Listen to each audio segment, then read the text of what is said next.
Indian Nini. Of course. More than Siswa. That one I understand. But let's be honest, like who even are this- the goons sent by the government? You know what I mean? It's not, who Wako am I chakula gonna kuna mhindi, trust? You know what I mean? I'm not gonna trust a guy with a stick. Ukolele ugenuhinda likiingia kuibakari hapo hivyo. Which Knock one? mat. Hey man, out of a billion, one, that is a very low they ratio. are still trying to take that away from her. And then the Tanzanian courts are so fucked up that they threw out the will and said he was not in his right mind state. That's why sasa we umehepa kwenyu ukakuja kwangu. Ukikuja kwangu upatage mupendaka kukaa chini alafu na scratch nuts zangu. Wezi niambia niache kuscratch nuts zangu. I used to do that. I can tell you why this happens. Me, I'm telling you, Kanye West is right. No, don't you dare.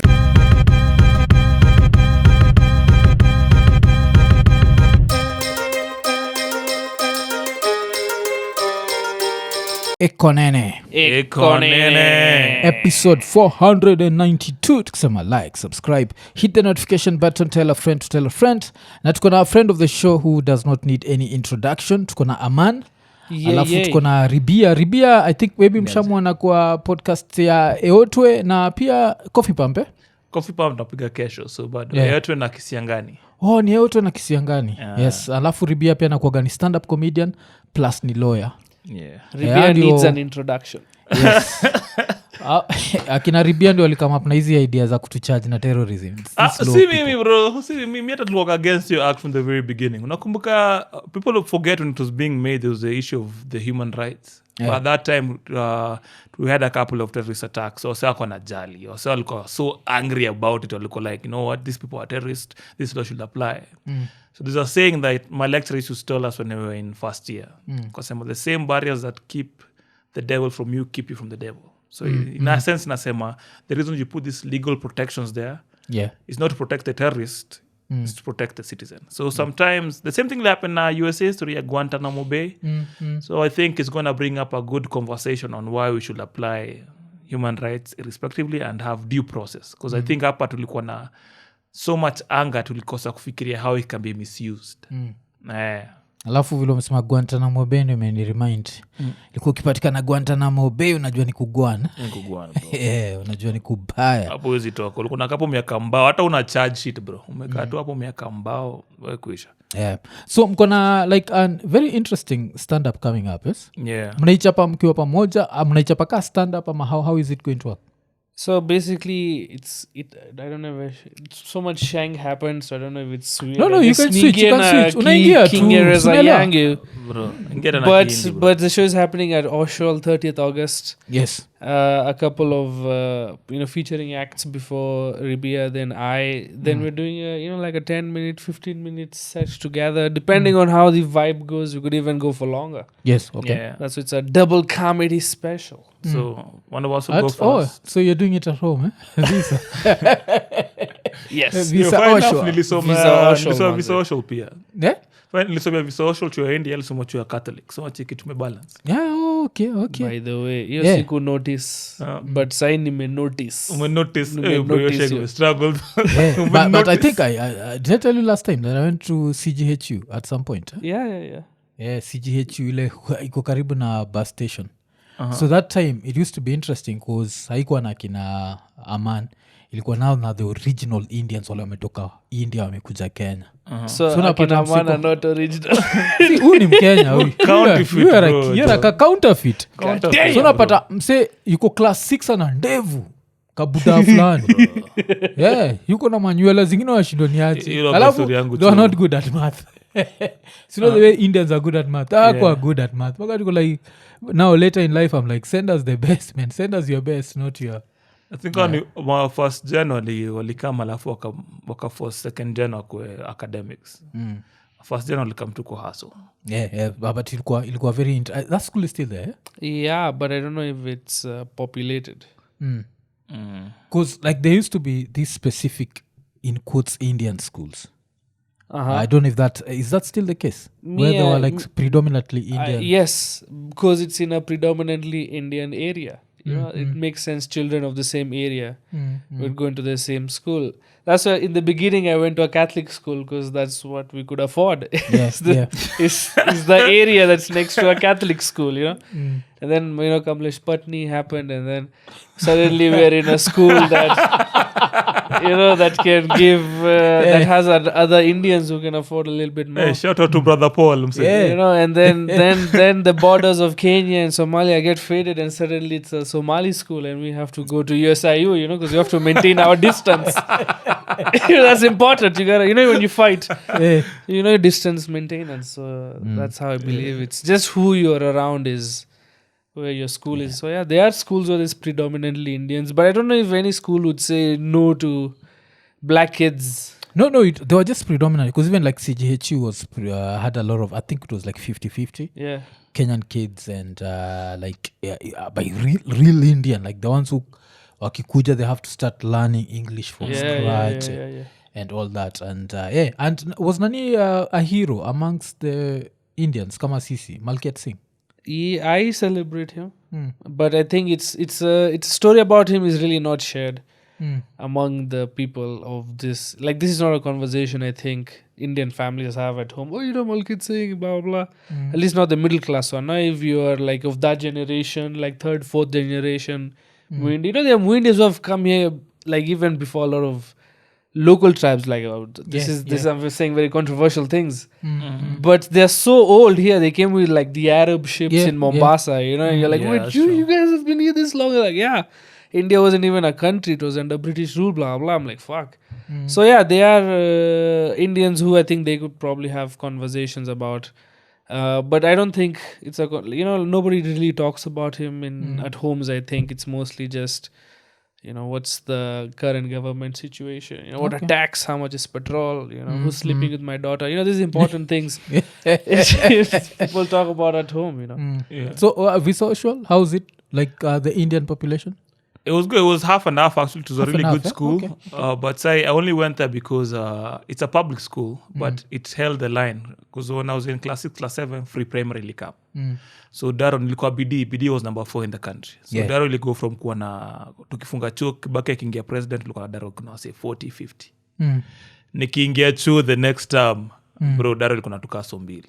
Watu wako na mandevu wazee. So my folks were like, you have to take him to private. Actually, that's what made private schooling become so expensive, because there was such a big demand. Kitambo the best schools were free, zilikuwaga public. Akina Olympic Kibera were the best school in Kenya. Yeah, mi nilikuwa limo, unajua hivyo at some point. Nilikuwaga Chopo, ilikuwaga the best in Kenya, bro. Yes, yeah. So I had to go to Visa Washington. It was still public, but it was being run as private. I was there for only 2.5 terms. Kwanza kwa na maandamano wakadai kuifanya ikuwe public. Same thing happened. Niko tena nikaenda chuo fulani Gashie naitwa White Cottage. White Cottage iko Gashie. A place where gangster tukifanya prep ulikuwa sikia gunshot usiku. Pamoja kwa desensitized. Relenda Gashie nini? Gashie is ikobi Dago. Gashie iko katikati ya Ruaka na nini? Iko hapo iko next to Ruaka. Next to Ruaka. That's Kiambu County, ama? Half iko Kiambu, half iko Nairobi. So ile chuo nilikuwa, for example, chuo ilikuwa Nairobi, but ukifanya exam ulikuwa unavuka barabara unafanya exam kwa plot ingine hapo Kiambu. Chuo kwa Dar es Salaam Mabati. So the idea ni kufanya Kiambu exam kuna Alliance, Mangu, unapata access to better schools in Central as opposed to the competition vile iko high for national schools in Nairobi. Akina patch. So ulikuwa unavuka road unafanya exams, umeregister exams for KCPE as Kiambu, but in truth chuo niko Nairobi. So iliwaga tu Gashie iko right in the boundary. Gashie, Ruaka, Gigiri zina splitiwa. Runda hizo sides zina splitiwa between Kiambu and Nairobi. Alafu nini majuzi like I had this conversation with what's his name, Eric Oveotwe. We were talking about stereotypes. So there's this stereotype about business in Kenya where it said that people from Central Province are the most business savvy when it comes to business and wealth creation, business and wealth creation. And when you're having the conversation with Eric, I remember telling him that after studying all Kenyans, I'd say the Asian community is the one that actually understands wealth creation more than all of us. And the example that I was giving was in like the Asian community, sasa nyinyi kawa Hindi, you don't, as soon as you get a job, you don't just move out. You can still hang around, keep your bills as low as possible till you feel like you need to move out. Otherwise, there are even situations whereby you stay as a whole family where people are married and it's still the same household. So was I right to even think that happens? Yeah. I personally am living with my parents and we have a family business and it makes sense. Yeah. We stay together because what's the point of, like, it's just creating extra expenses. This is what I think. Yeah. Like, why should two people pay rent when rent can be divided rather Yeah. than doubled? And then you just pay your fair share at home and it's not really that much. And you get a lot of family support is pretty important, but also again it's a double-edged sword. Some families, I think it is important for the kids to move out, just dysfunctional. It's not not every family can pull this off. Yeah. Not that we try blah blah blah. No, some families just have a father who cannot get along with the son. There's an ego issue, blah blah blah. Son has an ego issue with the father, daughter, mother, competition, whatever the issues are, they cannot be compatible, and that's why it makes sense. Because if you don't pay rent, sure, but then you pay with like your mental fucking peace. So it makes sense for some people to move out, but mostly I think just culturally we do understand that, hey, we stay together, we fucking build a business, and if it's really that successful, then you can have your own place and who cares, and I think you are a bit right, at least on the part of You keep the keep the expenses low. But I'm not saying it's the only way, because I'm sure that when they are broke Muindis, they are fucking poor Muindis. Even in Kenya, it doesn't work for everybody. And they're not they're outliers. It's a small chunk, but it's still there. Like the whole family is broke, and it's possible. You're one bad thing away from just going one level below in the social class. Kenya, you don't have a lot of social nets. Safe nets, you don't have a lot of like housing through the government.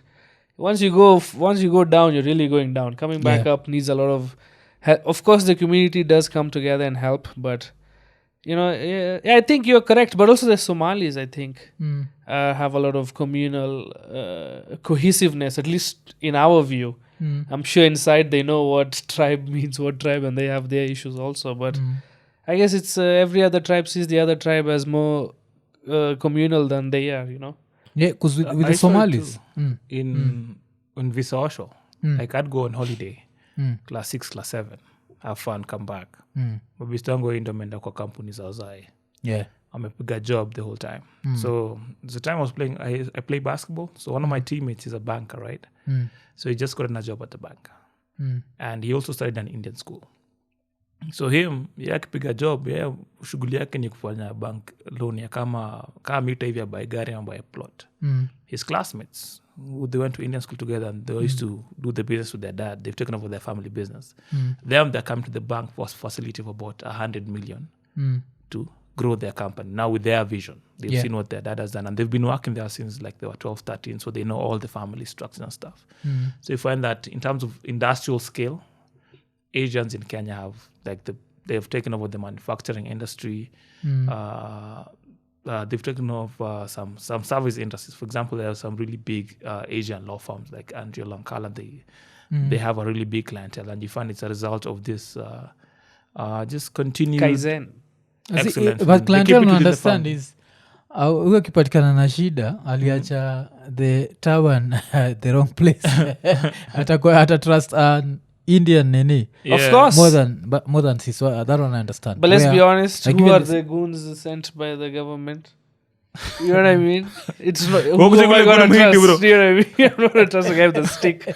Ukolele ugenu hinda likiingia kuibakari hapo hivyo. Which Knock one? mat. Hey man, out of a billion, that is a very No, low no, they ratio. That has reminded me what I wanted to say about the Somalis. Yes. One thing I learned about the Somalis that I found to be super interesting is like when you move around Eastleigh, South Sea, and you see these very high-rise buildings, Yeah. you always assume they are owned by like one person, two people, but then they don't do that. But what they do is you'll find they see we need to like build this place. like let's buy this piece of land and then we build some apartments. How much do you have? How much do we need for the land? It's maybe $1 billion. Who has $1 billion? No one. But how many of us are here? We are 100 people and everyone has 10 million. Why don't we just combine 10 million each and we buy this piece of land and build these apartments? And that's what they do. That's why you see all this springing up. And you'll find like the owners, it's like a lot of people. But now you see if you're a lot and you combine, now things become super easy. Because now all of a sudden, I could not afford, with my 10 million shillings, I could not afford a fancy apartment maybe in Southeast India. And now all of a sudden I can afford one. So you gonna notice that. So there's that communal I have thing. a question regarding that. If they're so if they're so organized and communal in Kenya, what happens when they go back to the beautiful shores of Somalia? Why is it all suddenly? Because now we don't like each other. now Why is it easier? religion now? You see now with Kenya we are still a secular state. So as much as they are religious, yes, as much as they are religious, they are not as. Lakini wakifika kule, now they break down. Alafu now the tribalism comes up. Clans, the clans. Yes, the clans. Because mkiwa hapa Kenya, one thing that happens is you are in quotes, you feel like the outsiders, so you have to come together, sindio? But wakiwa Somalia, wako home base. So now you can see the differences. Also, you can be maybe like, they don't have pressure of governance. Like Yeah, you know, when you're yeah. when it's you think supposed to run the country. There's so much other things you have to focus on. yeah. Now you can just build houses, I guess. Yeah. Another thing it does is now if you're part of that 10, you have an ability now to use that asset to grow your business. You can use that to get your loans Yes. and whatever. But now the con of both of these arrangements, I've seen succession disputes, especially in Indian families when they're building the corporates. Bro, they're bad. Ugly, yeah? They're ugly. They take forever in court. They can last like 50 brothers years. kill brothers. Literally, it's bad. Sisters are suing sisters. Lakini hiyo ni kila pahali. I don't think I'd say it's No. nini. Because kama nini, before nisahau, the Keen family, John Keen, left a 14 billion shilling empire. These assholes are still in court fighting. And they'll end up with lawyers who'll end up taking like $1 billion of that money. God damn. Yeah, Because even they more. couldn't just split it. Like inakuwaga mpaka unachukua nyini wajinga aji. Senior entitlement ile like ile for example msee waza kuna watoi whatever you earn they never think okay in ya bro in ya nani everybody think it's theirs kila mtu anafikiria hii ni yangu. So it's an issue of entitlement and also succession planning. So it's also your duty as a parent to have like succession plans. Yeah. Either in a trust or in a will. Wills are good, but not the best, especially for that level where you're in billions. I think a trust is better. Or just giving or dividing the assets when you're alive. Naambia mtu hii ni yako lakini utaichukua fulani umedai. Because with that, you remind mnajua this guy, Reginald Mengi, he was a Tanzanian, eh? You knew him? So Reginald Mengi was a Tanzanian. He was worth around $560 million. Hey. Died, left a will. Sindio? So this is what happened with him. He had the first wife died. Sindio? And the first wife died and they had grown-up kids. So Nimze, he has money. If you have $560 million, everything works different. Even your dick, like you're still young. You know, because you have a lot of money. What ends up happening is... money into it. Yes. Yeah. So what ends up happening is this guy gets a younger chick. So there's this musician called K-Lynn. You know I'm crazy over you. I'm sure you know her. So got this chick. She's like half his age, blah, blah, blah. Marries her. Then discovers he has cancer. Oh. Starts battling cancer. Writes his will. Vizuri kabisa. Because remember, it's $560 million. There's enough for everyone. Yeah. Do you know that he left something really small for her and the kids are still trying to take that away from her? And then the Tanzanian courts are so fucked up that they threw out the will and said he was not in his right mind state. Hey. You know, because of that African mentality of this was an older guy with a young chick. This young chick just wanted money. That's not up to you.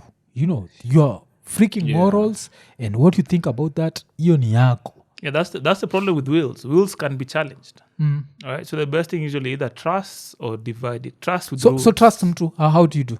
So there are various types of trust. Trust ni kama, for example, it's a vehicle in which you place your assets and you place the conditions. A legal vehicle. Like you place the conditions in which you want them to work.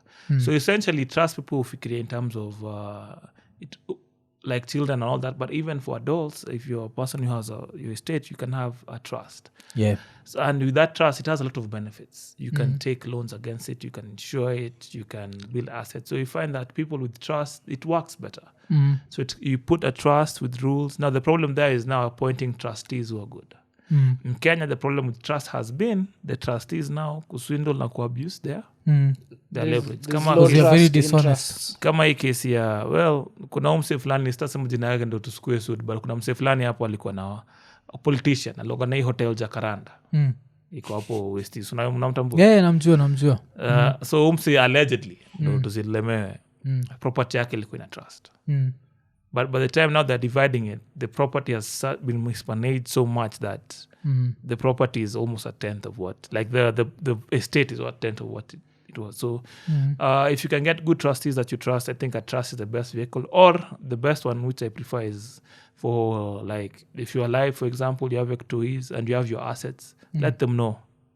Let them know from... They might still fight. Andika majina, literally, andika majina zao kwa hizo property. I think it needs yes, that's what people level, do. I know a family that did that. Waka divide kila kitu. Mzee akadivide kila kitu, wakaambia watoi wake, hata wakawapatia codes za bank na kila kitu. But that family had a lot of trust. The only 2 kids and the mom. So they had a lot of trust in each other. No, none of the kids withdraw. None of them ultimately properties vibaya, ma titles vibaya. So when the guy passed on, there wasn't even a success. They didn't even file a succession matter in court. Everything was already whoever was supposed to be. Yeah. So only the issue will be for bank accounts, but that was that. So succession planning is very important. You need to plan, especially for businesses as well. The problem now with Asians ni how not just succeed chamba ni kitu ingine, but kuchukua company. Yes. Company kuna factory na mabiashara kama 50 inside. And board of directors and stuff like that. So una board of directors, their own separate legal personalities. How you go about that is entirely different. So that's why you need very good succession planning. I always say that if you have a certain level of wealth, not having a will is it's a crime. I don't know if that's the word to use. Like a certain level of wealth. You understand? Like there's a certain level of wealth where people are going to fight. Let's say you have 2 wives. Yes? You have 2 wives and you have $1 billion. Alafu unakufa hapo bila will. Unatembea tu hapa nje bila will. The moment like, it's war. The moment you make a wife wa pili, it's almost 90% guaranteed. Kutakuwa na war. So with that, there needs to be very clear things that you do. If you are living in a house with this woman, you have to trust them enough to just buy them in your name, especially like a second wife, because the second wife is the one who normally goes through hell. Because you find the kids are younger and everyone is looking at her like a groupie. Nacheki, hangaliwi ni kama yuko there for... Does that make sense? So you have that situation where you die. Alafu now the family is in court and these lawyers enjoy that. Akina Ribia. They enjoy that shit because they see like, mnapigana juu ya pesa ngapi? 14 billion. Okay. They know by the time this fight is over, at least 3 billion imeenda kwao. We don't enjoy it. What we do, we come to facilitate justice. Justice. Mtu wangu. Akuja... So my hack is so you don't have this fighting of succession is to not have enough wealth that you, as a matter of fact, you should die with debt so children do not fight for it, they run away from it. Kama usota you bring family together, bro. So kama kukuchangia, we must sending home the right way, bro. So ukufaka mesota you bring family together. So actually kuna hiyo benefit ya kudedika mesota. But Nini, from the outside looking in, if your dad had 14 billion and your I think there were 14 kids and 4 wives, those are 18 people. What's the easiest way 14 kids kudu hapo? Because I feel like kill everybody else.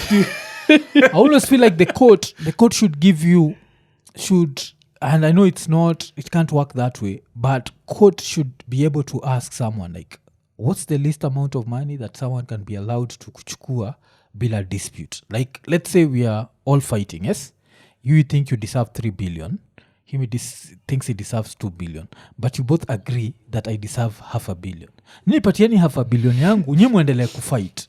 Does that make sense? Do circulate happen Because they are going to waste all that money in court. You're going to...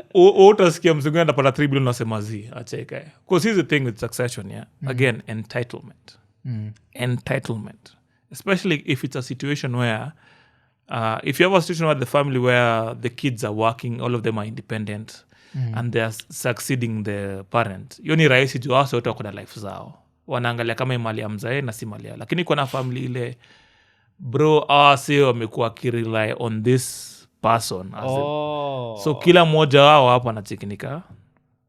But in Kenya side kuna orders of beneficiaries. If you leave the wife automatically becomes a trustee if you don't have a will, that is. Yes. For the estate. If both when the wife goes, the children are treated equally before the court. Male and female, regarding of sex or religion.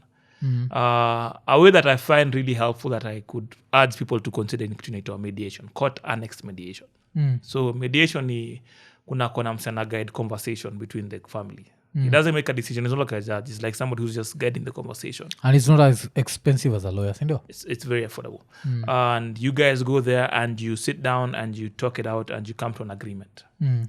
Once you come to that agreement and you file it in court, it's final and it cannot be appealed. So mediation, the beautiful thing about mediation is people sometimes fight for different reasons. Yes. Unaweza kuamlia hii shamba lakini si kwa sababu ataka hiyo shamba juu kuna some certain emotional attachment. Yes. So ukienda kwa mediation ni therapy. So wanabonga, you realize why this person is fighting you. You resolve it amicably. Once you resolve it amicably, you enter into agreement and you restore the family. So by hiyo succession ingine ya kotini ile unapata whatever you want, or the judge just decides you're going to split it equally amongst everybody else. Tuguze kila mtu apate pesa ni. By the time that succession is done, the family may break up. Your family imeisha. People will never see eye to eye again. Uncles wamekosana, cousins wamekosana. Your family bond imeisha. And imagine having as a father, your children, your family bond, your legacy imeisha hivyo. Kila mtu ameenda kuanzisha family yake ingine mpya. So I always advise people, kama mmefikia point ya dispute, try mediation first. Okay. Put your ego aside, msikizane, be open about it, be real. Malizane hapo, ichukue kama limit hiyo time inaoga 60 days, mchukue 60 days mu hash it out, come out of that with an agreement and restore your family and maneno endele fiti hapo. Alafu among the Indians kuna kugana hiyo story where the wife is the one who's blamed. Let's say the husband dies prematurely, because I saw a certain story or there's this show that I really love, it's called The Murder Tapes, Brian Obuya. And The Murder Tapes is really good. So there was this story of the deputy governor of Kilifi. Like there's these thugs, they go into a compound and they don't get the guy there. Sindio? They decide to move into the second compound. Who lives in the second compound? The deputy governor of Kilifi. And he was coming from a bar.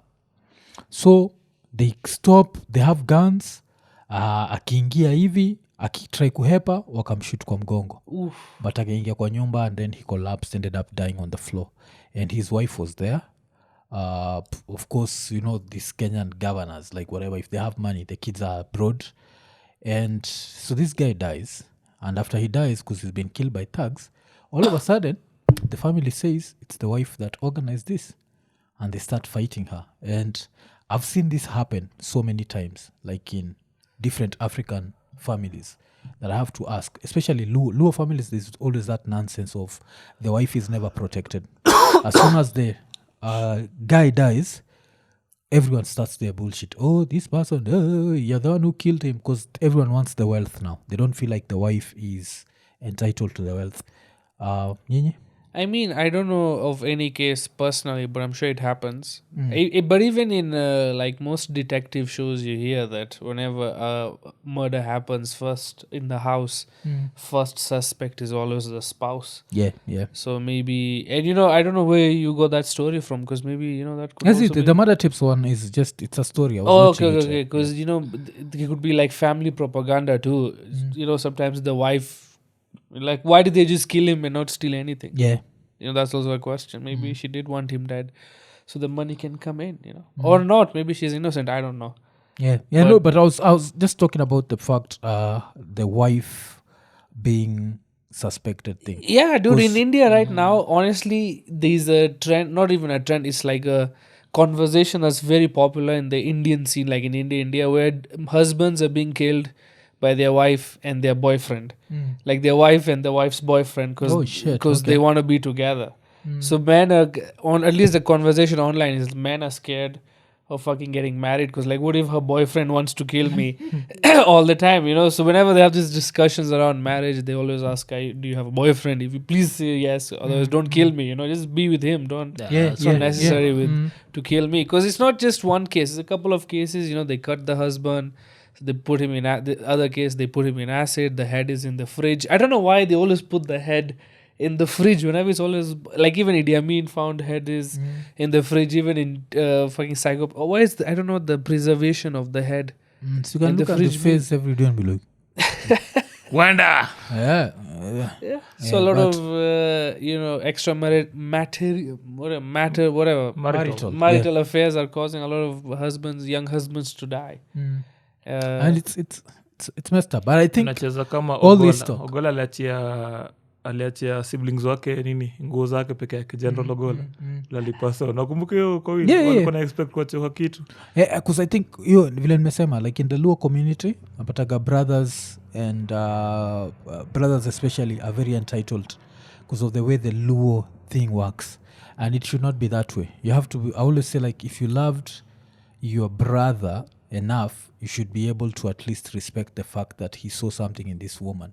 The same thing like with what the Reginald Mengi thing, the one I was saying in Tanzania. Your father is worth 560 million. He leaves all of you billions of Kenyan shillings, because if you're talking about Tanzanian, I think it's trillions. Eish. And as soon as he dies, you start fighting his wife. I have a problem with that. I'm like, no, don't do that. Don't, as in... Some of it has roots in culture. So for example, kuna culture ziko na wife inheritance. So in that way, you find that they will only view the male as the one who can own property, to the extent that the wife is considered as property in the context of the law. Property can't own property. So that's maybe it's a hangover from culture. So pata hiyo culture, tribes iko na wife inheritance, utapata wife akiacha property, especially kama umse amekufa ndo alikuwa breadwinner. Wana believe it is their right kuchukua hiyo mali ya bro wao, as opposed to wife na familia. So that's why kuna waga na hiyo conflict sana in Kenya. But at least now the constitution was very clear. Kesi ya kwanza ile waga nakumbuka Wamboyo Otieno.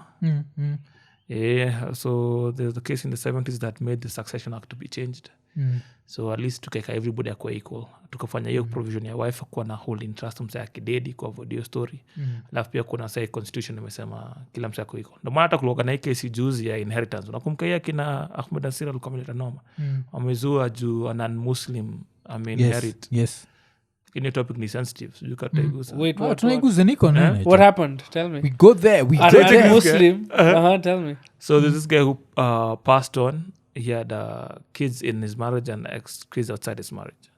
So in Muslim culture and in law, because it's a political and religious combined, kama we ni kafir, kama we ni born from a lady who was not professing Islam or is not recognized as a wife, you don't have any rights to inherit.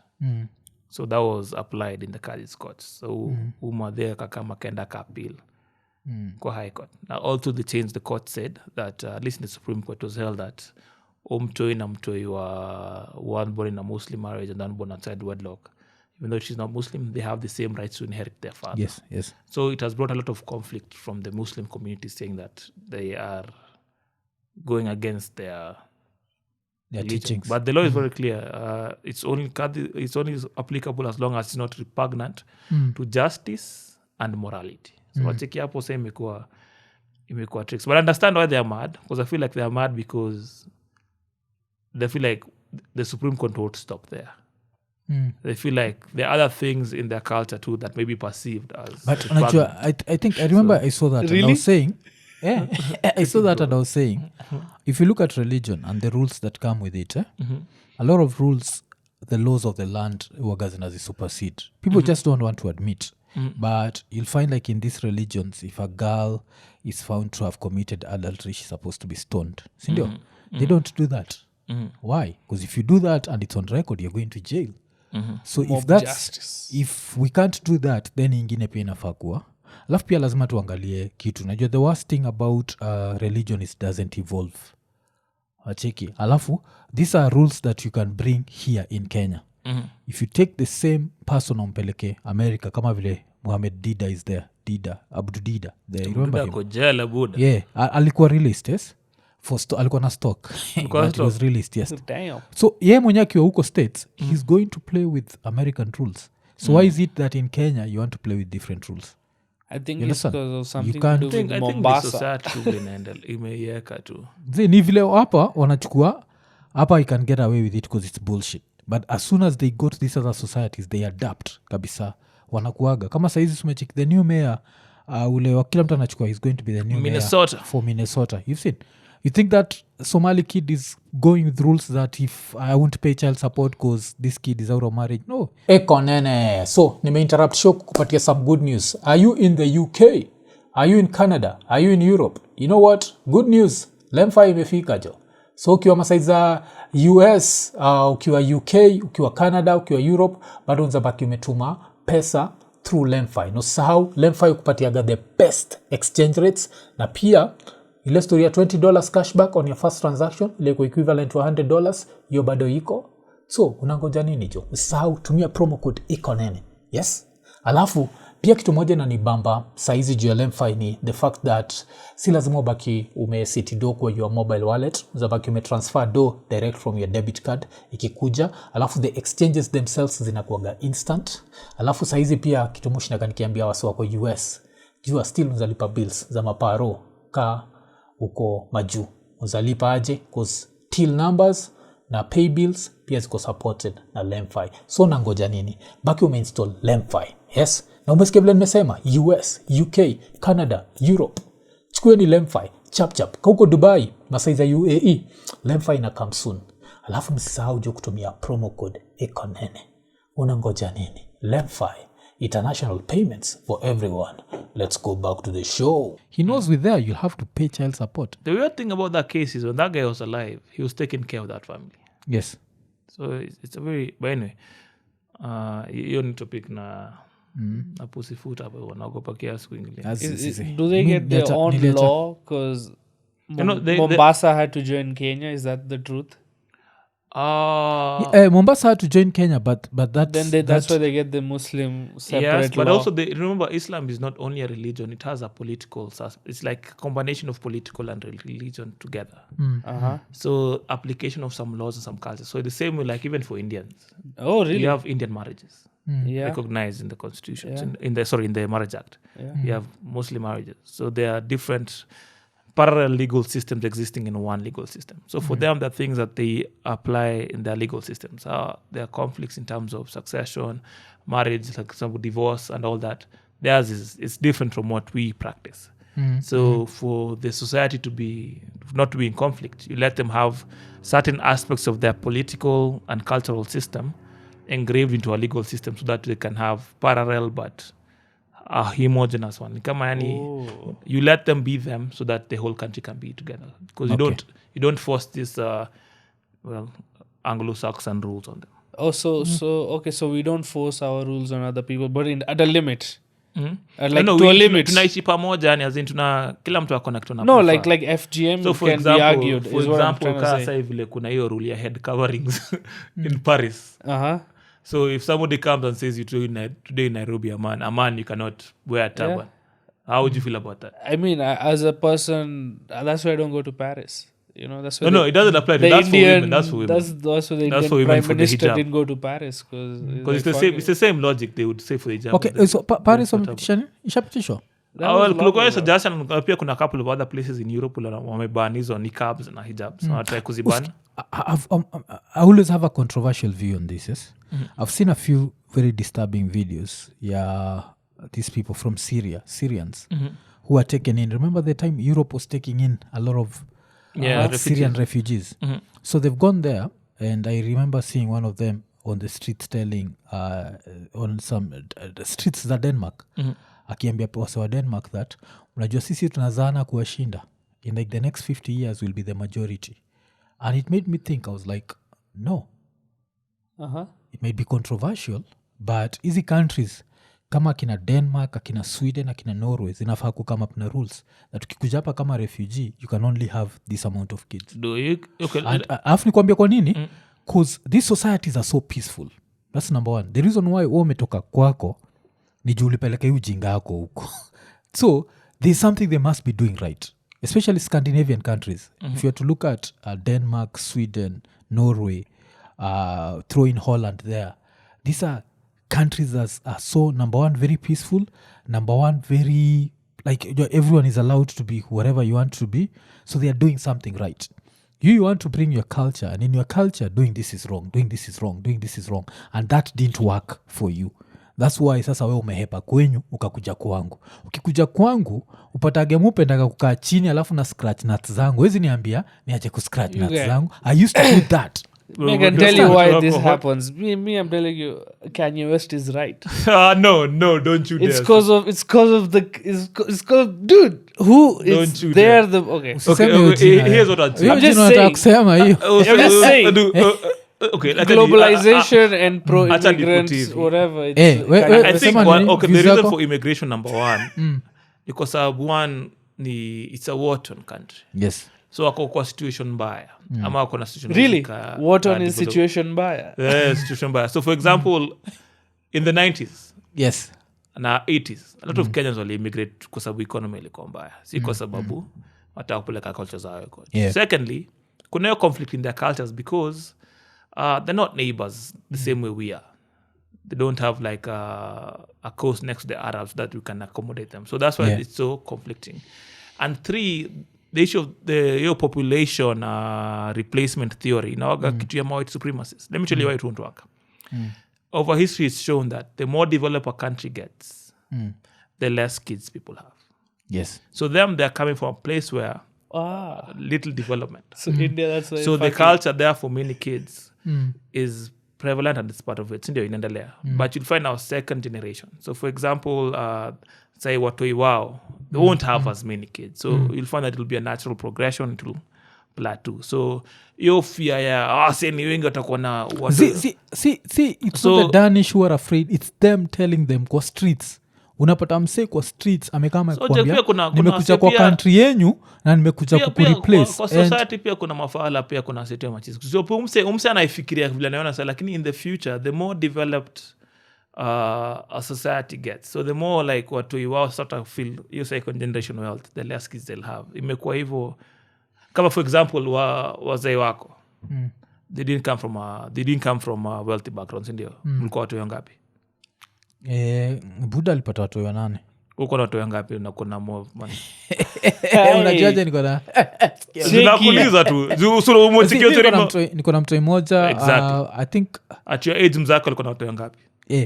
by hii alikuwa shat get watu 8. So unacheki hiyo theory when a full proof. So the same thing it happen. So you find that so mzee yako angeenda states na your mom bado ungekuwa na watu 8, lakini hata wewe ungezaliwa states the same But- thing. Okay, But but there is a understand. counterpoint.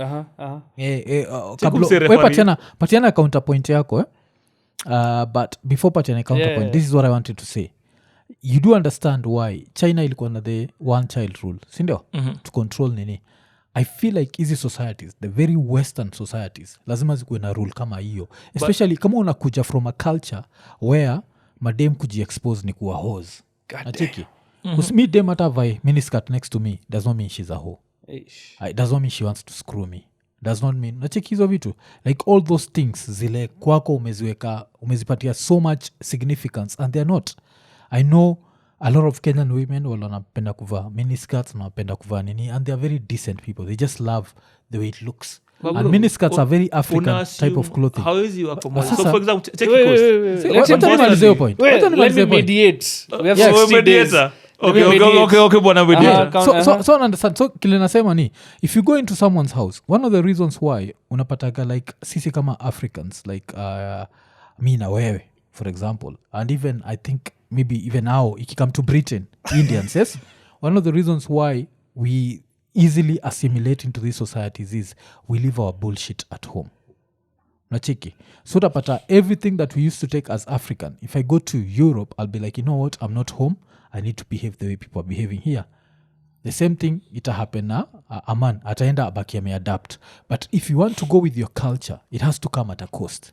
It has to be like, sawa, since unakuja na this foreign culture, there are limitations. We don't want you to start making us feel unsafe in our own homes, because that's what ends up bringing violence, and that's what ends up bringing all this stuff. That's according to me. Mediation, naweza ingia hapo ndani. Okay, wait. Bwana usemani I didn't mediator, say wewe bongo, anything. wewe What- ni what- what mediator, aseme? referee du. Lakini Relax. wacha aseme alafu ndio kuja kwako. VAR right Okay, now. okay. You maybe yes, your theory is right, but if you notice my personal experience, the Muslim and nothing against Muslims again. This is just just to make the podcast a little more interesting and spicy. They retain their hardcore stance a little bit longer than most other cultures. Like, not only will the first generation be a hardcore, even the younger one will be a terrific one. And the one after that will be even stronger. And not only that, is it by one wife? You're allowed to have like 5 wives. So this is like an exponential growth type of system. And maybe we should tell Hey, bro. immigrants to not have more than Hey. half a baby. Well, In Denmark. it's a very so here's the thing about It's it, controversial, but it's necessary. because I feel like he's also ill-informed. Ill-informed. How? Because people carry their culture everywhere they go. Aman deep jagde. First gen. Sick, first gen. Bro, you're practicing your culture right now. as we speak. Yeah, but will my kid be as strong of a follower of It my... Do doesn't you ma- think he'll that- speak as... That will depend on how you. But here's the thing. Let's look It's at going to societies- dilute. It's definitely Let's going look to at societies dilute. across. Okay, if you want to talk about like that, let's talk about like even Even... Arab and predominantly Muslim countries. uh-huh. Let's look at Dubai. Or London. It's pretty cosmopolitan. Yes, yes. Let's look at even our own country, Mombasa. Kwa hiyo the same beach tuna mtu amevaa bibuyu, mwingine amevaa bikini. They are living together. So they are living together across the world predominantly very, very well. Si tunabonga juu ya Syrians bana. Syrians are Watu different. Syria, It's a watu different. wametoka war. Hiyo ni Na a different- Syrian in Hapo numbers. wamekuja- Only a different case altogether. So one categorize all of them as the same kind of. But so for example, I think example another case of immigration assimilation. I think the worst case and bad case. Hakuna hata good case hapo. Worst case scenario. Let's look at Argentina.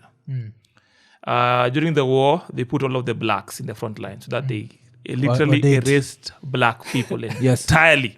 That is... That's why I don't support Messi. Fuck Eish. Messi, man. Na As soon as Jesu lakini Milan bado hivyo. Messi in the goat. Okay, man, Let's- that's yeah, horrific, but Let's that's look at the smart. slave trade, yeah? Yeah. Let's look at the impacts of what they did. They came with their culture. They tried to strip it off. They formed a new one.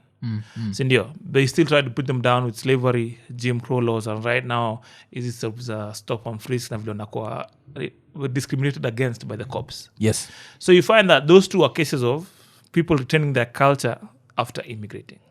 What makes you think that their story is different from Muslims across the world that are in... And remember, by the way, these refugee conventions across the world that are being applied, here's the thing that pisses me off from terms of humanitarian law. When it was the whites immigrating after World War I and World War II, they didn't matter. They could go anywhere across the world. They made the whole world adopt refugee laws. But when it comes to an African immigrating or an Arab immigrating or being a refugee, all of a sudden now you have to start thinking. Because I think that's what you've consumed media. Sija consume media. Wacha tuangalie hivi. Amandip akienda Okay, let's look at... akienda France saizi. Afosiwe kutoa hii nini? Afosiwe kutoa. Either one of the things atafanya ni anaweza baki amehepa ama atakubali kuitoa. But you see, one thing I'm sure Amandip hatakuwa concerned na ni if watu wengine wanatembea wakiwa naked. Hatakuwa concerned with that. Hatakuwa concerned with gay people there. Hatakuwa there are things that are not going to offend him. Naturally, he's going to just accept. Sindio? Man, I don't mind French people at all. See, that's the difference now. Skiza, hiyo ndio difference Ever na. wait, mediation, let me Yes, finish. that's the difference na Syrian. Ule Syrian akienda pale atakuwa disgusted na hizi vitu. Alafu atataka kuichange. Bro, So hii kutaka kuichange. umeona picha Nipatie tu za example Syria before the moja. war? Nipatie tu example moja ya a situation whereby a Sikh ama a Hindu ameenda country ingine akabaki do a terrorist activity based on our Myanmar. conform. Myanmar, there's a genocide going on right now. India, Sikh genocide They're from sick. This guy is here because of a genocide, bro. What you talking about?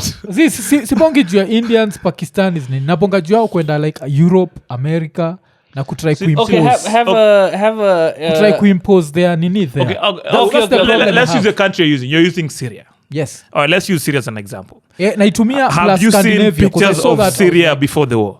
I've seen how beautiful it was. Like Turkey, exactly like Turkey. It was, like right now, Turkey right now. Turkey right now. It was really good. It was really developed. It was a really historic. They had a couple of historic cities. It was beautiful. Babylon. Beautiful. People went there actually to make business. It was like a really big business hub. There were white people there, black people there in bikinis and whatever. It was cosmopolitan. It was like right? Iran. So it was Iran. That's was, like Somalia in the 70s. So Imagine so in the same way, like, okay, maybe there Somalia might be in the some 70s, extremists who have immigrated. But I guarantee you that's like one. Hiyo nikaa kusema msekai shungu aishie London. Ama vile kashago ameenda US kupiga siasa huko. Like mi nikienda huko sitapiga siasa. Maybe like one or two maybe wameharibu jina za wasee, but in general you can't profile them based off their actions. Of their worst. Of a huge group. Of their worst. Of their worst. So unajua hii kitu ni the same way. Okay, let's take example lingine. Christians, ndio. Kuna umesema Christians extreme, ndio. Ilikuwa extreme at some point. Tuende Shakahola. At some point, bro. Last year, bro. Hiyo ni cult. And the cult ina practice Christianism. Hiyo cult go out of its way kutukujia sisi nje. Unaunderstand? Like tukiangalia but it go out of its way. Imerecruit wasal kutoka Nairobi kwenda. Wacha nikuulize hii swali. When umsa anaitwa nani? Faramalim alisema that angekuwa president angededisha watu 5,000. Why do you think he said that comfortably? Yeah, yes, I can't. According to me niko sisi ni non-believers. So inamaanisha according to yeye sisi life yetu inamaanisha nothing. Unajua this is the one reality ya tuangaliagi.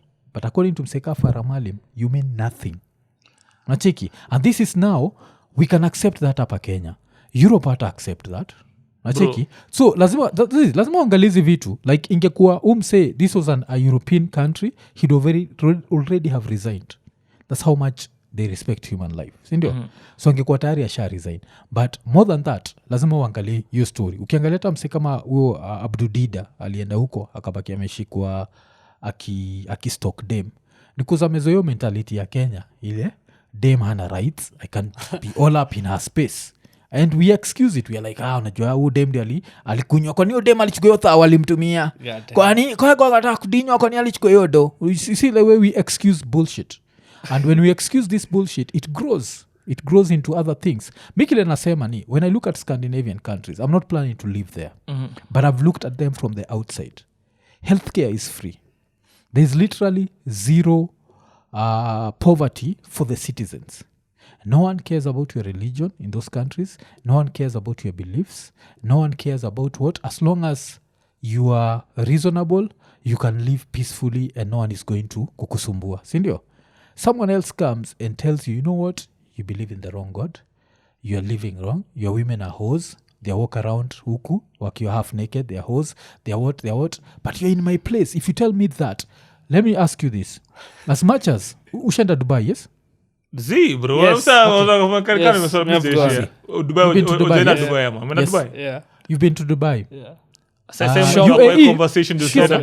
UAE is a Muslim country, yes? Yes. Were you out there smacking your girl's ass in the streets? Okay, I wasn't with my girl, but yes. Would you smack a girl in the streets? No. Why? Because ukiwa UAE, you know that that's against the law. The same thing nasema, pia ukienda Norway na Sweden, the same courtesy that they give you when they come to your place, you have to give them when you go to their place.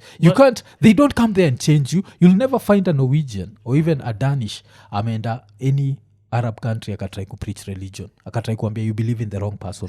They'll never do that. They don't do that. You'll end up katwa kichwa. NATO ina drop bombs kwa sababu ya human rights, bro. Zinasema bombs in their homes, wana bro. chiki They're doing it with bombs and armies. What you mean unaipeleka preach religion. tunabonga juu ya religion ona But this is the same thing. no you're digressing you keep nining No, sisi you are saying, tunasema okay, we're talking about a peaceful society yes where it's a peaceful society that's why I've used UAE I've used UAE I've No, not but used at the same time ukasema wase wanao if you look at hawezi UAE and then we look at naangalia UAE na Norway sindio sawa msewa Norway akienda UAE ata deal na laws za UAE kabisa they'll not try to change anything but msewa UAE anaweza toka UAE aende Norway atry to change vitu that's where the problem is that's my only problem na msewa Norway akikam your country ya form NGO ya human rights course, sisi Christianity nauliza was swali forced si on nikwache ubonge a form organization ya human rights amshovule mnaishi ni wrong hiyo ni kitu wrong hiyo ni kujaribu kuchange human rights ni human rights unacheki ukiambia dem no Skiza, tunaendelea ukiambia dem- malize my line of question kwanza Yes. Damn. Eh? I hate Aya, lawyers. umse wa UAE kamna government yao wacheki mse namona kamna EU wacheki mse ka Gaddafi kila nafanya si poa yes wa drop bombs funk master flex wa drop bombs zingine mzito kwa hivyo wa destroy the whole country wafanya the same Okay, thing in Iraq I understand sisemi the West is perfect sijamaliza I think kubonga. wewe Sijamaliza sasa kubonga. unacheki umeshindwa kuargue Unajari kubonga Umeshindwa kuargue from a society point. That's what I'm saying. you're So going your to society ikidrop bombs ni msee moja ama ni society mzima na drop bomb when do you draw the Kuna line swali, so succession. and then the worst part ni umse Succession is a good amesheuka hivyo na familia yake juu nyinyi ndo mmempiga bro atafuta refugee angebaki home lakini mume create unfavorable conditions at home skiza plus, okay what my nikuulize my last point on this yes kile na describe kile nimesikia ni wase wakipractice their freedom of like to practice their religious practices the same way wakenya uishia state through ama uko Norway wanafungwa machurches yes it's the same way msatendo ukafungwe mosque the same way mwafrika ataenda huko waseme wao na juu wako pia waseme wao wanawake wako naked the same way so it's like let me ask it's you like- let me it's- ask you this because your example napatiana hawa Afrika wote wale wameenda namaanisha wasapere wajaga wakale wale wameenda US during the summer wakaona those girls walking half naked has any of them ever felt like we ananid kuchapwa ananid kufungiwa kwa hao ananid kuuliwa they've never felt that Bro, they but might be unaongea about the disgusted skiza extreme cases inakuaga 90% extreme inakuaga 10% 90%, conservative bro. 10% conservative 90%, bro. let's be realistic It incidentally Unachiki- happened. It happened Germany, Zii- New Years. It may happen Zii- nowhere. We log like about 100 refugees walichukua kufanya hiyo stuff out of like out of au hundreds wengine of thousands. au wengine si wanafuata hizo rules Watu so zote moja out of 100. au wengine si wanafuata rules Check it zote to- ushasikia mpaka kuna level ya mtu ni refugee Britain anakuja Kenya kufanya FGM una understand like unatoa mtoi wako Britain unakuja Kenya kumfanyia FGM and you think that's fair No. do you know what that shows kuna kitu moja nini we had with Amandip I don't know if you remember saying that the way like Sikhs don't practice circumcision because we feel like God is perfect Yeah, man. so God does not make mistakes Of course. if youare busy ukitoa kinembe unajua siku hizi natumia hiyo jina juu ulisikia nani anaitwa nani Raila unajua sisi na wakipsigis walikuwa natoa kinembe sasa vile nakata kinembe so kama unakata kinembe inamaanisha first of all you believe God is not perfect because he does not make mistakes he did not put it there by mistake Si tuliamua Nacheki. tukate na God pia. yeah. Lakini sasa nasema ikikam to kinembe it's a whole different issue it's not like circumcision where we can argue about cleanliness and all that shit kinembe is her pleasure and even messing up with that inaweza lead to death so hizi practices ukiona mtu amezishikilia mpaka hata akienda Brito ana travel to Kenya kuifanya it shows you a certain level of and I have no problem with that do you the only thing is if you're a visitor in someone's house behave like you're a visitor don't go there and start changing shit and I can assure you wakale wameja Australia hakuna mkale pale ana force wa Australians to act like Kalenjins acheki wakikuyu wameja Boston wakikuyu wameja Seattle they're not trying to change Boston into Nyeri and that's all nauliza isikue unaenda kwa country ya mtu alafu you start judging them. Saizi ukienda during the summer, girls literally the butt ziko out, matako ziko inje, siku za kwanza unakuwaga like hey, alafu nakaa mnazoea. Me just enjoy. I'll see the girl I'll see the girl that looks good in that. I'll be like alafu ndo anaoleaka hivi vibaya, niko like maybe you could have done better than this. I'll see the girls who stabbed themselves, because hizo countries, I remember like there's a girl I saw, I think this was in ilikuwa bado ATL, like she was so thin, Anorexic. yes, iko thin mpaka unashindwa like I wanted to just go, I'm from Africa and I know you people feed people, but can you take this burger, just eat something. I take it. So but I appreciate nikiwa huko, I'm in your country, this is your bullshit and I'm going to respect it. Okay. How about we agree to Counterpoint disagree? to you. Okay. Scandinavia has the best freedom of speech law, Yeah. right? If this Syrian refugee is practicing his freedom of speech, he's challenging your thought of freedom of speech. If that's what freedom of speech is, defending things you don't think should be defended, but just allowing it to be said. Then the Scandinavians were, I'm sure you've seen the videos also, they burn Qurans Exactly. right in front of these people. How are they supposed to react? So it's it's not a how this. It's more like, it's their mess. Let fucking Scandinavia solve it. Let us talk about Kenyan issues. Yes. Yes. This is what I find Let's funny. move to Kenya. This is what I find funny. Two Let's Africans agree to disagree. Africans fighting for fucking Scandinavian issues. No, we are having we're not a- fighting. We're just talking about debate. Oh, sorry. Yeah. I just got uncomfortable. Yes. The energy Yes. got too weird for my mwindi ass. Okay. So I think we can move on. The only thing is ukienda kwa wenyewe, behave nika uko kwa wenyewe. Let's move on to something else. Hatuwezi ongea mbaya, tuko kwako sasa, hatuwezi ongea mbaya. Yes. You better behave. Hatuwezi ongea mbaya, bro. Loophole. Behave. Sa tukimalizia tumalizia na hii story. State House overspent by 170% in the financial year ended June 2025, spending 11.6 billion against a budget of 4.3 billion. What the fuck are they cooking in State House? I think the answers are very obvious. It's just that we don't like the feeling of being behind a Subaru.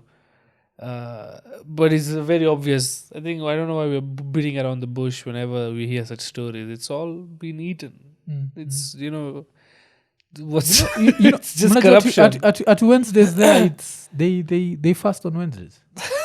Really? Walai. Yeah. State House Wednesdays. It does not care at when he's sick, at yapo umekuja. You are nini? If Ruto is not eating, you're not eating. Atuko kuna sufuria uashwa hiyo sini uaga warm on Wednesdays. Oh, I didn't know All that. spheres are cold. Maybe God might forgive him for fasting on Wednesdays, for any crime he might have done. Muri wa State House tu asubuhi wanazibonda. Yeah. Ndio huko ndi kunoma, bro. But if Kenya is a secular country, why is that Christian belief being forced upon It's employees that's the right word. of the Forced. state of the nation? It's being forced on people. I don't know. It's just the nonsense. I think this is the first time ever we are seeing Christianity being used as a political tool. In Kenya, Okay, well, the second It's time. always been Colonialists walitumia effectively. But this time... hata time ya Uhuru. Raila alianza kuitwa mganga time ya Uhuru. Oh, yeah. Yes, Mganga, it's always yeah. been used, and then in 2022 they came up with that perfect phrase, si uchawi ni maombi. You remember? Cause ilikuwa Raila ni mganga, so ile time anatumia uchawi, si tunatumia maombi. And that's how we ended up na hii In this situation. situation. Mpaka mimi niko nasema afadhali tungejaribu chai.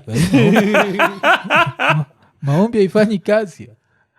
But wali overspent by mpaka unashindwa like damn.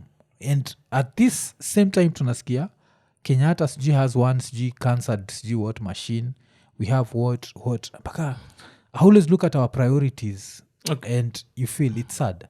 The thing that bothers me about that is the national conversation has been on austerity. Meanwhile, the office on the hill is the opposite. So on one hand, the public service is required to be cutting costs. and all education, that. education is going away. Meanwhile, the other side, this side are increasing their spending. So that's that parallax that it really, if doesn't make sense whatsoever. Like if you're gonna preach water, don't drink wine, bro. Yeah, But also, like, what kind of legacy? Sure, you can have all the money, you can have all the power, sour. but power is transient. Yes. Good things human die naturally or by force. There'll be a time, legacy will be talked about, and if primary education goes away, that's legacy. Uhuru, as much as he was bad, blah blah, people can still. I am still not a very big fan, but the expressway, at least the expressway. This is legacy. Look, nothing protests. Free education goes away. Yeah, This yeah. is the legacy you leave behind. But you know are what you I mean? guys fans of free education? Me, I'm not. Yeah, I think. Yeah, everybody yes, needs I to am. be I am educated. because I've seen Okay, that I've extreme seen how poverty. it's worked, but I feel like free education actually has done more damage to our education system than Oh, good. very interesting. Please But explain. then the counter argument hata before you explain ni I don't Gen think Zs- explain kama counter argument. Gen Zs wako kwa streets juu ya free education. Sa, endelea. So okay, sorry, help. Now about free education. Looking at the primary education system before free primary, before 222. Like I told you, me I suffered the effects. I was in BD. BD was a really good school, and when it became pre, it went from being top 4 in Nairobi, sometimes even in Kenya, to completely overrun in an instant, like this. That in turn led to a big demand for private schooling. That led to private schooling being unaffordable. Back in the day, my Brookhouse now is my Brabants ilikuwa kama 8K. Sai ni so tatu so nne. And that was the most elite at the time. So even now, your local dad and mom academy pale kwa grao utalisha do mob, not because you unapata value mob kwa hiyo chuo, ni kwa sababu kuna value kwa public education. The nani PLO kona is saying that they're saying it's free education, but it is free of education. Because of free primary education, we've had Form 1 kids in school with the level of a Class 5 education.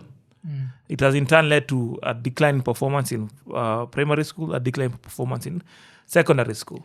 So I feel like, I know the counter argument to that will be it's not working because of corruption. If we're not Yes. corrupt, it will have been working. Exactly. But the thing is, I feel like free primary education right now, I feel took us from being a position where we had one of the best education systems in the world.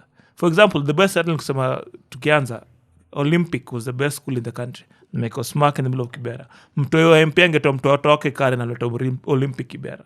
That's how schooling was. But sahi, it's all private. If the moment you get some money, unapeleka mtoto yako private immediately. Okay. Now, some systems, for example, kutoa help. I don't support that. But I feel like for primary, we should.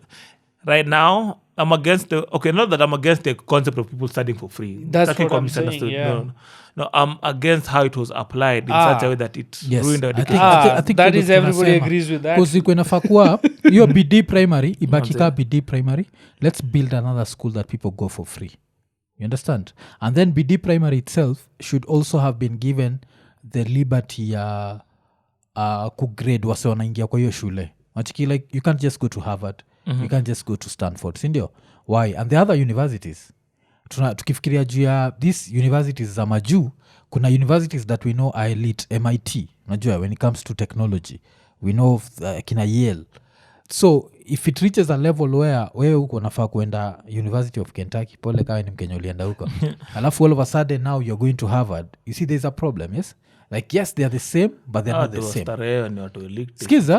Wamesomea tu Olympic na starehe anakuja Skiza. kuongea vibaya kusoma chuo huku. Yeah. So it's the same thing. Like ile nafikiria, and I say this as someone who respects universities za majuu. Because for example, I think inasemekanaga this woman, the one who launched Dry Tap, Susan Kihika, went to the University of North Texas, and they're like, what the fuck? And you came back to launch a tap? Like shit. That's imagine. Ulienda kuja kulaunch tap Mfereji ya maji, yeah. si ya mafuta. Wow. Okay, tukimalizia jo August 30th, sindio? Yes, Unakaa kwanza kwa kila podcast tuna donate nini? He comes though. He comes at every show. Nauliza swali ya kipungu. Why are you asking? Fine enough, kila time na Bigger, perform man. saa kwangu, Bigger tu bro. iko- just remove your angle of Syria, man. Mse najua mpaka jokes zake. Hata niko namwambia majuzi made a certain really funny joke and some woman was there like, I remember I was telling you how can you do that? Yeah, so ilikuwa juu ya jacking off and experience. You gotta be. Yeah, you umse- gotta narrow yeah, down. The many It was jokes a about really jacking funny- off. It was a really Like fun. It was the one about 96% of his how catalog. how girls give hand jobs versus how dudes do their own shit. That is my magnum opus. That is That if I'm was a Christopher good- Columbus, Some that's my guy America. chick was there asking. I think she was asking if you're gay. You must be gay. That was a funny joke. That was a After funny this guy was going to the nastiest breaker, bro. Msa alikuwa na movie your time. But that's not what you mean, dude. It's just normal life. You know? It's normal life, man. Everybody It was, goes through it was a pain. good one. Yeah. So August 30th. August 30th, tunapatana ngapi Visa hapo? Oshwal. Visual Center. Tickets available at amandeep.co.ke. Or ribiaaman.hustlesasa.co.ke. Say that again because you... Ribia Aman, RIBIAMAN.hustlesasa. .shop.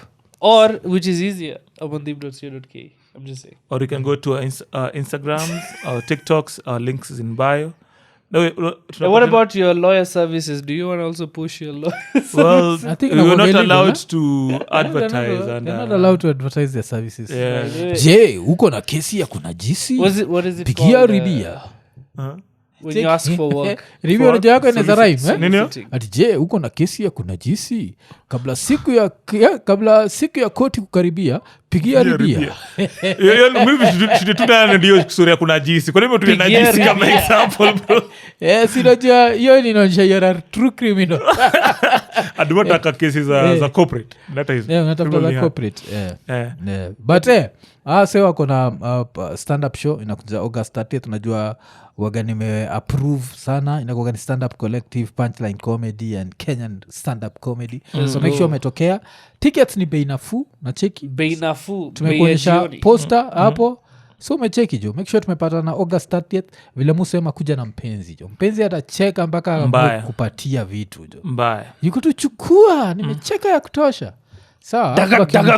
Fuck it. Tapatana tiko 5.